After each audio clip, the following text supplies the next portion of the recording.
Welcome to the Enterprise Carrier Fleet Summit. Today we are joined by Sadie Church, Vice President of Driver Relations at Artur Express. Welcome to the summit, Sadie.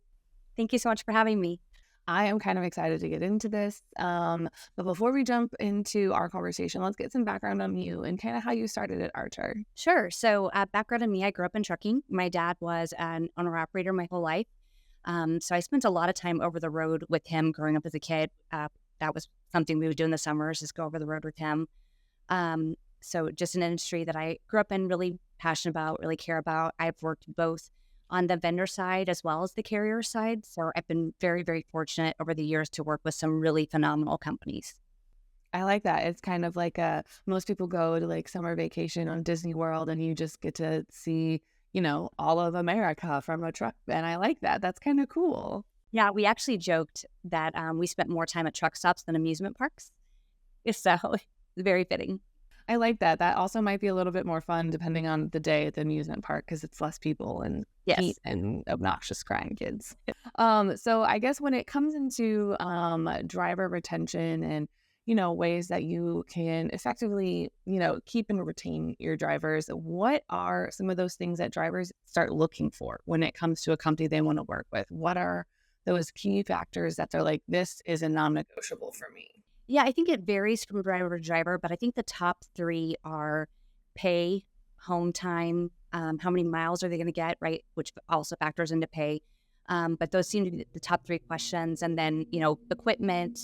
And then one of the hot questions lately is cameras. So Why are cameras kind of one of those more important or one of those hot questions? Is it just are they on 24/7? That's something that I'm not entirely familiar with. So why is dry wire cameras now at like the front of that top few things that drivers are looking for? yeah, so most carriers have outward facing cameras, but a lot of carriers are beginning to adapt beginning to adopt inward facing cameras as well. Insurance companies, right? They control a lot in the industry. So a lot of companies are moving to use inward facing cameras as well. Drivers, they're and I very, very much understand this, that when they live in their trucks 24/7, 365 almost, they feel like it's an invasion of privacy. They don't trust the technology. They don't they want to know if someone's watching the footage all the time. They want to know if someone's listening in all the time. So a lot of drivers just really feel it's an invasion of their personal space. I completely get that because I mean, if I in my house, I wouldn't want someone to put cameras and watch me in my house and do my job because that would feel very awkward and uncomfortable and very like big brothery. Yeah. And that's how they see it. And we try to put their minds at ease that, it's you can have the camera cover on when you're not driving. You really just need to have it on when you're driving. It's only going to trigger to us if it's a harsh event. So we do a lot of coaching and teaching with them on this. For the drivers that it's a deal breaker, obviously that's a deal breaker. But I think eventually most carriers will move to using inward facing cameras. Yeah, I would imagine, especially if it's something that insurance is kind of driving, that's kind of hard to not implement. Yes. So I guess you kind of started touching on it, but what are some of the ways that you guys create that positive and supportive work environment? Because drivers, as we know, historically, it's kind of a very a solo drive, a solo gig, where you don't necessarily have that deep connection to maybe your corporate office or your home or something like that. So how do you kind of make sure your drivers feel supported on the road while typically doing something that's a very solitary activity? Sure, that's a great question. So we do a number of things. When the drivers come into orientation, they're greeted in orientation by their recruiters. We want them to build that strong connection with people within the company when they get here for orientation. The first portion of orientation is led by our driver relations team, who is part of our retention team. And they go in and they just talk about the company. This is who we are. This is what we do. They encourage the drivers to join our private Facebook group. In that Facebook group that we created when I first started here, that is a very close-knit group. We share a lot of information in that group. We talk about new lane changes, any, new customers coming on, what those lanes are going to look like. We reminded them of, the safety blitz going on this week. But we also post as ourselves. We don't post as the company. So I post in that group, I post as myself. And I post things like, here's a picture of my new puppy. really working to humanize one another, not just using the group as a source of information, but really using the group to create a community, asking questions to get to know one another. For example, this morning, my post was 3 things I was thankful for over the weekend, getting to see my kids and all these things. And I encouraged them to tell me, 3 things they were thankful for over the weekend. So really humanizing one another, getting to know one another on a people to people basis and not just a people to company. Uh, that was one of the biggest things we've done. Another thing that we've done is we have a biweekly fleet call. We actually do that within the Facebook group. We do it as a Facebook Live. And it is the leaders of the company in the group, and we tell them the state of the industry, the state of the company. We let them know, hey, we lost this customer out of Houston, but we have this other customer coming on. So volumes are going to be down for about 2 weeks. We anticipate we'll have X amount of loads per week coming on to replace the other customer. So really keeping the drivers updated on what's going on within the company, being very transparent with them, allowing them to comment, ask questions throughout those Facebook Lives. And then if a driver can't attend those calls, we automatically we download that video and automatically email it to our fleet so they can call back in with follow-up questions. And then we obviously keep an eye on that Facebook Live for the people on Facebook if they want to ask questions, follow-up questions if they weren't able to attend the live. So really communication, I think is most important. Making sure that drivers know, or making sure drivers are aware of what's going on as much as we possibly can. I absolutely love that. Using social media to actually bring people together like it originally was intended to. I love that. I feel like that's just so much better than just sending out an email of like, here's lane changes, have a nice day. Because, most of the time drivers probably aren't even going to open those emails or look at them because honestly, who opens every single email that they get? Right, exactly.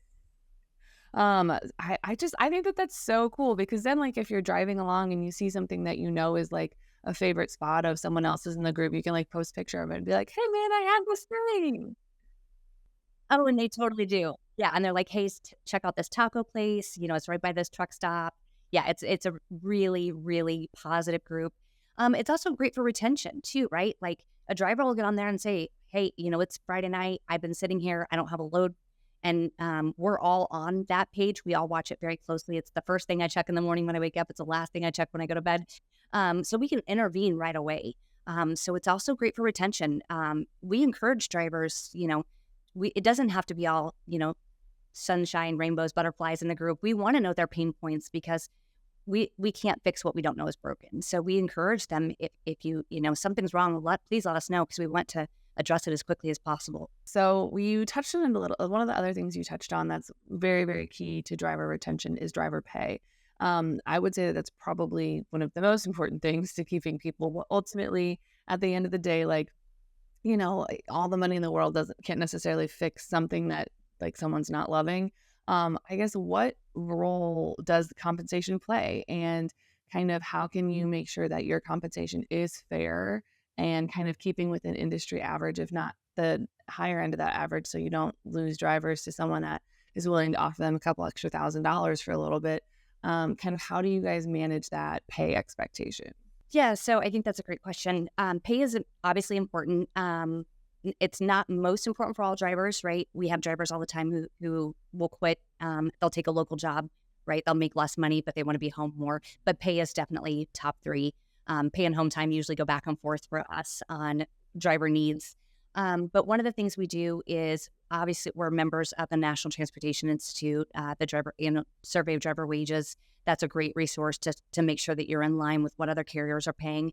We also do a monthly wage analysis. So we literally try to act like a driver, right? We go to Google, we look in every major city that we hire in, and we Google driving jobs in those major cities, and we want to see, hey, what if a driver's applying in Atlanta?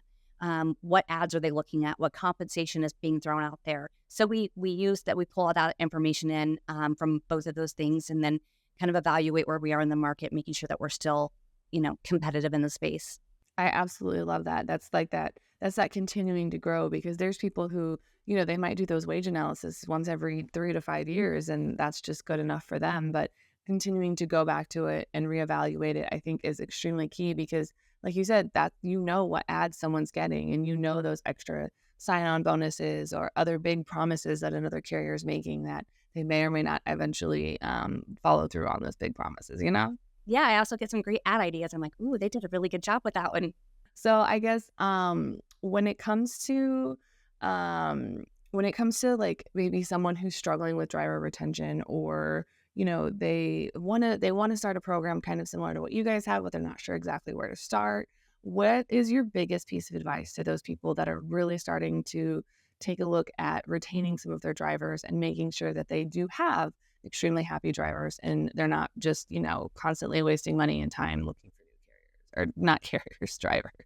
Sure. So I guess quite a few things. I think one of the most important things you can do is spend time in your terminal talking to your drivers. Stop, if you see them in the terminal, ask them how their day's going. What are their pain points? Really kind of, hey, are you liking it here? Are things working out for you? I think the more you can communicate with people, the more you can talk to them, the more you're going to learn. It's really important to me to be interacting with our drivers on a day-to-day basis. One, we've been able to save a lot of drivers by doing that. How's your day going? Not going well, right? Finding out what's going on, being able to immediately intervene. Had we not stopped to ask that question, we may not have retained that driver. But it's also a great way for us to find out what our drivers love about our company. What are you liking about it here? What would you recommend us to a friend? Why or why not? What makes us different from other carriers? And that's going to help with your marketing too. You may think of things like, oh, I never even thought that was important to our drivers, but apparently this is a really big perk. We need to market this, right? So I think communication, all the way across the board, communication is going to be one of the most important things. If you haven't started a private Facebook group and really truly treat it as your community, I would highly that's free, right? It's a very small time investment. Highly recommend doing that. Another thing we did in that group is we created a online gaming group. So we have our own Discord group, so our drivers and staff can do online video games against one another. So that's another thing that we did in that group as well. But I think it all comes down to communication, treating people like people and treating them with respect. So you mean the good old fashioned, just go and ask someone how their day is doing. Nothing fancy, just go down and say, hey, how's it going? Everything okay? Yeah, you don't have to start big. You really don't. We do a monthly driver newsletter. Every single month in that newsletter is a survey, monkey survey, just kind of for those pulse checks. You don't have to start big. You don't have to have a dedicated team. You just have to select people and really, help them through that process of how do we support our drivers? What can we do to make this a better company for them? And there's always going to be like those couple of drivers that end up just collecting the thoughts of everyone else inevitably. And so just make friends with them and then they'll funnel up all the big problems that nobody's talking about. And we actually did identify some of those people, and we created a driver council. So we meet with them.